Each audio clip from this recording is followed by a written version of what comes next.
Bonjour, c'est Francis d'Apprendre la pelote. Je vous retrouve aujourd'hui pour une séance sur le maintien de l'échange. Donc, vous verrez, je suis intégré dans la vidéo pour pour que ça soit plus vivant. Et puis parce que pendant qu'on filmait la vidéo, il y a eu des travaux et donc voilà, ça devrait améliorer le son par rapport à la base. N'hésitez pas à vous abonner à la chaîne YouTube Apprendre la pelote si vous voulez recevoir des nouvelles vidéos quand elles sortent. Et on lance de suite la vidéo du jour.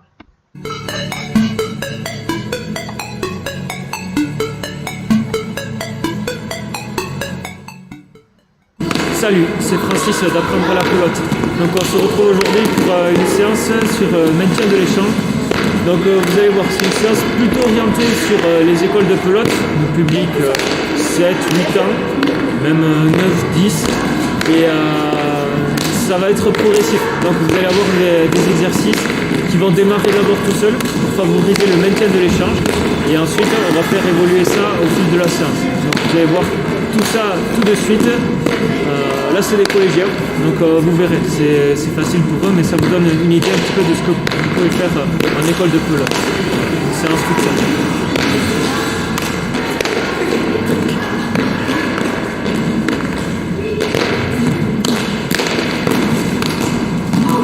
D'abord on peut commencer à faire jouer une personne toute seule. Chaque joueur avec une pelote pour apprendre à faire le geste. Donc tout seul, il va essayer de faire un maximum de pelotes, on appelle ça le jeu du record. Donc c'est de toujours battre le record d'avant. Faire le maximum d'échanges possible.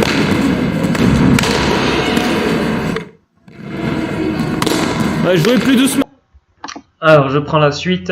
Sur cet exercice, on fait évoluer à 2 joueurs maintenant. Et toujours sur le même principe, on va faire le jeu du record. Donc c'est cette fois-ci à 2 joueurs, on essaie de faire le plus d'échanges possible. Et à chaque fois, on essaie de battre son record.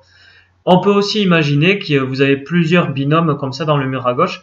Et vous allez demander, voilà, la première équipe qui arrive à faire 10 échanges. Puis 15 échanges, puis 20 échanges. Voilà. Ça va permettre de mettre un petit enjeu. Sur cet exercice ici, on augmente le nombre, donc vous pouvez augmenter 3, 4 ou 5. Donc là, on est à 4 joueurs et vous allez les faire jouer chacun leur tour. Donc à chaque fois que le joueur frappe, vous allez vous intercaler entre et vous allez remettre la pelote de façon à ce qu'ils aient à chaque fois des bonnes pelotes à ramener. Ça va être plus facile. En fait, c'est une variante un petit peu plus facile pour tenir l'échange. Vous pouvez leur mettre l'objectif, par exemple, de réussir à faire une colonne entière sans faire faute. Ça peut être 2 colonnes, 3 colonnes, voilà. Vous augmentez le nombre au fur et à mesure qu'ils progressent.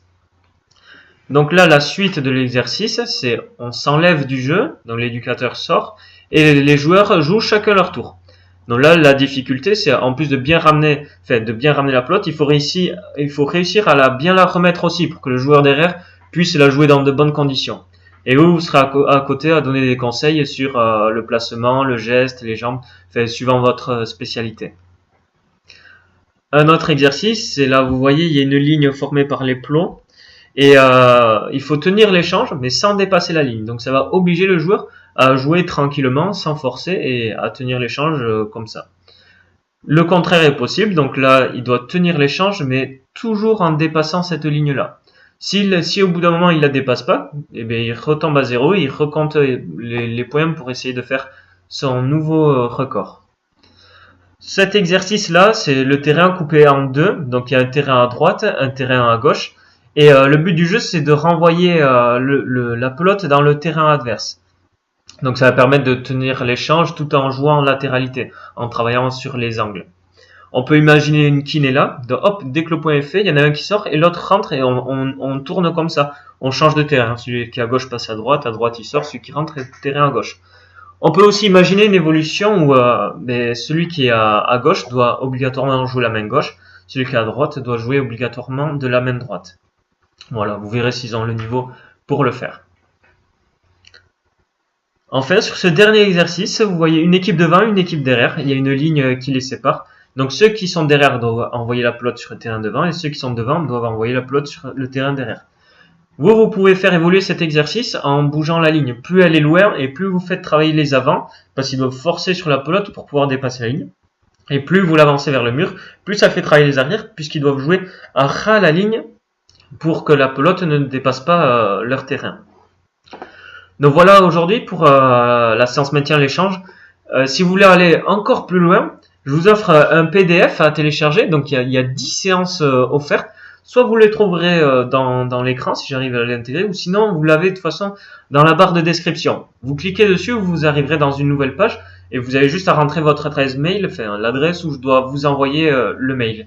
Et à partir de là, vous aurez accès du coup à un PDF où j'ai mis les 10 meilleures séances que j'ai faites dans les clubs, dans les collèges, enfin voilà.